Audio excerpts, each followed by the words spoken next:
Me joga aí. O que você entende por bias? Joga aí o que você sabe de bias. Você pode comentar aí com a gente, tá? O bias, ele pode ser também dividido em viés de dados, de algoritmos, de interação e de contexto. Então, assim, quando você for ler os artigos científicos, você vai ver que tem aí, dependendo da área, eles têm uma divisão, tá? Se você for para o lado da informática, você vai ver mais ligados aos algoritmos, e aí vai tudo mudando, mas eles todos estão conectados com a educação, obviamente, tá? E por aí vai. A gente tem mais para falar sobre os tipos, mas vamos ficar para hoje apenas com esses aqui. Passando aí para o próximo slide, a gente começou a ver que a gente tinha um mapa mental maior, que era do relatório, e aí a gente foi afunilando ele. Funilando aqui, no que esse relatório está trazendo, que nós, educadores, temos que estar cientes quando no uso de inteligência artificial. Ele diz que temos que reforçar preconceito, o risco de preconceito, o que acredito que muitos de nós já fazem isso na profissão desde o dia que se tornamos docentes. Para mim, eu não vejo algo novo aí, não. E a educação contra o viés. E aí você fala, mas coisas que vêm antiga, tá? Como é que se faz isso? Treinamento de professores e aluno, eles vão ser um key componente dessa parte. Então, somos responsáveis por também mudar este quadro. Agora, vamos torcer um pouco. Se você não gosta de mapa mental, isso aqui para você hoje, então, não é o seu TI.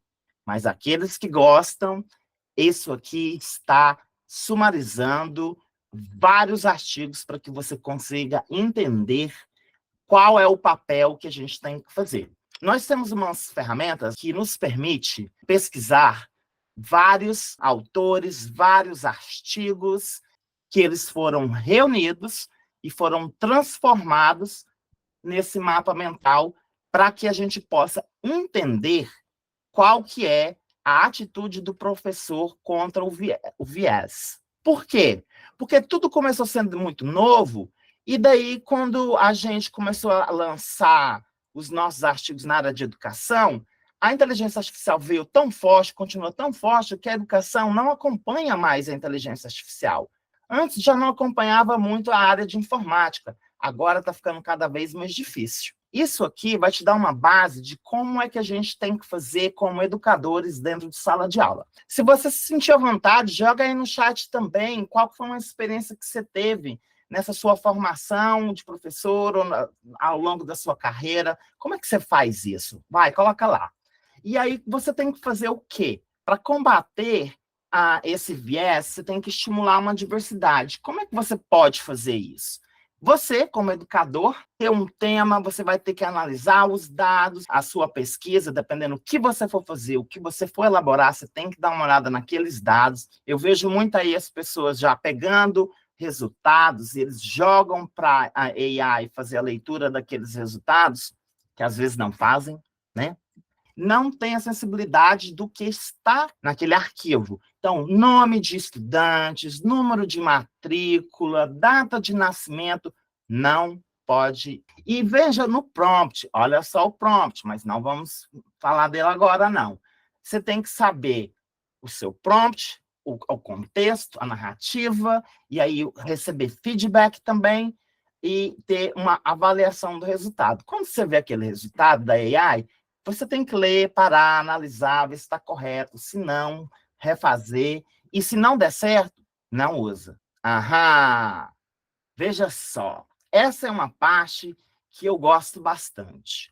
Se você, professor, não tem o hábito de chegar na sua sala, ser aberto com os seus alunos, eu te aconselho que você faça isso. Por quê? Porque quando você está tendo esse diálogo, você está aberto, eu não sei se vocês fazem isso, mas eu gosto de falar para os alunos que ele tem aquela participação. E como é que você ajuda ele? Você pode tirar um print desse aí, ou depois desse material vai mostrar para eles, prega lá na sua sala, e vai dizer para ele que eles também têm um papel fundamental. E detalhe, vai ficar cada vez mais barato se adquirir esses telefones com tudo. Então, quer dizer, toda a população vai ter acessibilidade, vai ter disponível aí equipamentos com AI. Aí você precisa de dizer para o estudante que ele tem um papel. Como que é esse papel? Eu vou mostrar para vocês também. Eu vou dar um exemplo.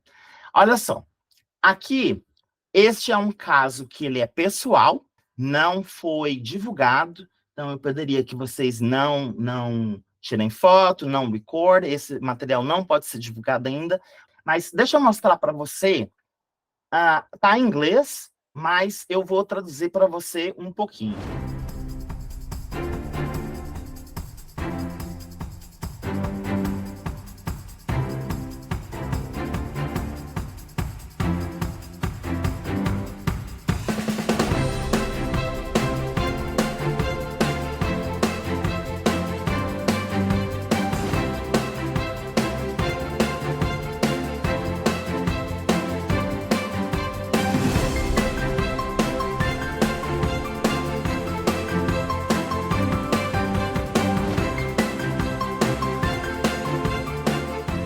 Então, gente, o que aconteceu ali? Eu tenho um aluno que eu comecei a inserir para eles, e essa inteligência artificial foi assim, da noite para o dia, que não, eu tenho esses alunos, e eu tenho eles apenas por 4 meses. E o currículo é bem extenso, e uma forma que eu achei de fazer com que eles terminem todo o currículo foi com o uso da AI.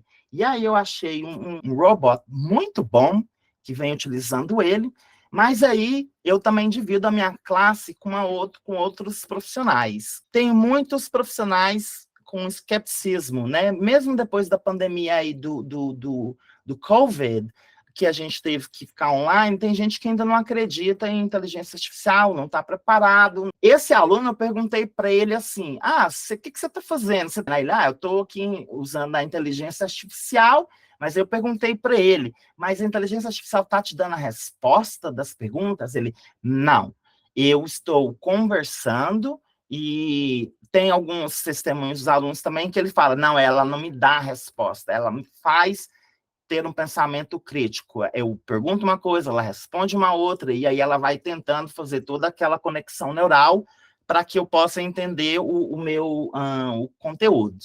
Né? Então, assim, é importante se ter esse tipo de data, vídeo, áudio, né? Isso é com permissão deles também, tá? Eles assinam um papel permitindo isso. É importante porque você mostra para as outras pessoas de que se possível o aluno trabalhar com inteligência artificial e que não vai atrapalhar o que ele vai tirem, né, que ele vai colar, que a gente vê mais umas discussões aí de gente querendo fazer aplicativo para detectar o uso de AI, tentar proibir. Então, esse foi um caso muito bonito que eu queria compartilhar aqui com vocês, de que é possível fazer, e eu vou te falar o porquê que é possível fazer e como fazer. Olha só, essa aqui é uma outra fotografia de um estudante também fazendo. Essa já é uma outra atividade, tá? Ela é bem diferente daqui. Por que eu tirei essa fotografia? Porque você vai estar vendo aqui que o aluno, ele tem uma folha física, né? Ele tem um papel ali, uma apostila, que vai ter as instruções do que ele precisa de fazer. Se a gente quer trabalhar com qualquer coisa, com a inteligência artificial, você tem que ter uma noção, não é simplesmente pegar e deixar o aluno lá mexer com a inteligência artificial. Se você, como professor, não sabe, é melhor não fazer, tá? Imprime alguma coisa, se você não preparou, mas não pode fazer isso, porque isso a gente vai ver mais adiante. Então, se você tem ali um roteiro, que é isso sempre que a professora Denise está disponibilizando aqui para vocês, e daí, quando você tem esse roteiro para o aluno, ele não vai sair daquele roteiro. E aí você faz aquela aula que é a aula centrada no aluno, e você ali, como o facilitador da aula, ele vai mostrar para você o que está fazendo. Então, tem como você controlar, tem como você ver o que ele está fazendo, tem como você ajudar no prompt. Prompt, olha lá, olha só, o prompt para o educador. O prompt, você tem que saber qual que é a definição do prompt, o que você quer fazer, qual o tipo de pesquisa que você quer elaborar, qual é a sua finalidade. Você tem referência para aquilo? Você tem alguém que já mexeu com aquilo? Ou você foi no TikTok da vida, ou você foi no YouTube? Ah, não, eu participei, foi daquele pessoal da revista, tem um monte de revista aí famosa no Brasil, que também assista 6 aulas e eu vou destravar isso, não sei o quê, destrava nem a dor que você vai sentir, nem no bolso, nem nas costas, não dá para confiar, você tem que fazer por você mesmo, tem que ser sua experiência. Ou como você tem essa rede nossa aqui, você vai, manda uma mensagem lá para a gente responde, a gente sabendo, senão a gente pesquisa rapidinho e te vai. Mas não sai por aí usando, nem deixa seus alunos usarem. Mas um exemplo claro, bem aqui para você. Eu vou te dar 30 segundos, que eu estou bem generoso hoje, olha só. O que está escrito aqui? Eu tenho tanta redação para corrigir, tenho que corrigir essas provas. Meu amigo Roberto viu que tem uma inteligência artificial nova. Olha aqui. O que ela faz? Ela corrige as redações e elas entregam. E olha os meus alunos, eles ganharam 100 points, nota máxima. Aí, eu tenho também aqui esse pessoal que tirou 40%. Joga lá no chat para mim. O que aconteceu? Aqui, quando eu uso aqui, você está vendo um diferente status de diferentes cores, que pode o quê? Caracterizar um grupo, por exemplo. Então, se eu estou usando essa inteligência artificial, mas que aquela inteligência artificial está usando uma data de um grupo que é de pessoas brancas, olhos azuis ou de uma determinada região, quando outros forem usar aquilo, elas podem ter a correção do material dela de forma errônea por conta de bias. Só a Amanda, ela está tentando aprender língua francesa, mas o aplicativo que ela está usando só fala sobre comidas francesas e não fala mais de outra coisa. E aí ela viu que isso representa o bias. O símbolo do bias é essa balança, tá, gente? Você vai ver muito esse ícone aí. Então, isso que a gente tem que ficar vendo o que acontece com os nossos alunos ou com a gente mesmo quando usa o bias, quando usa esses aplicativos. Aí aqui eu tenho um prompt.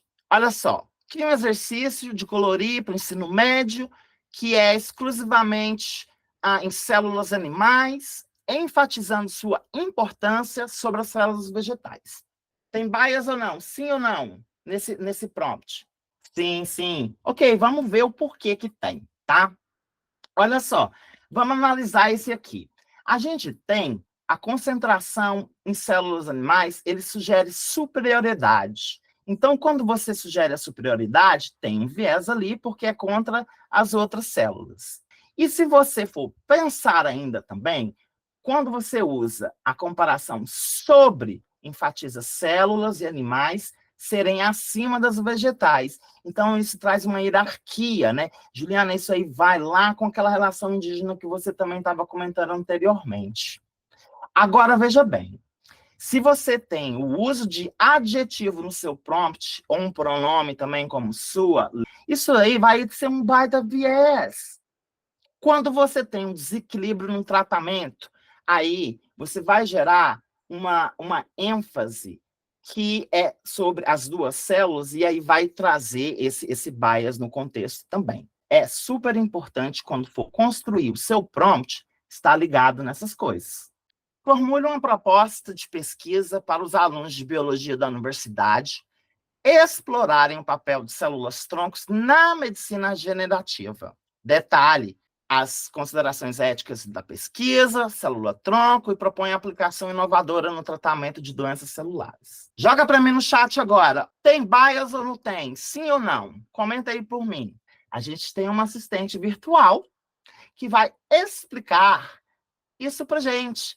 O prompt diz: formulem uma proposta de pesquisa para investigar o papel das células-tronco na medicina regenerativa. Considerem as implicações éticas dessa pesquisa e proponham aplicações inovadoras para o tratamento de doenças celulares. Este prompt foi cuidadosamente elaborado para evitar qualquer viés. O prompt em discussão não apresenta viés, pois encoraja a reflexão ética nas pesquisas sobre células-tronco e convida a considerar múltiplas perspectivas, promovendo uma abordagem justa e inclusiva. Nós aqui da Academia GPT ainda aprofundamos para você essa explicação.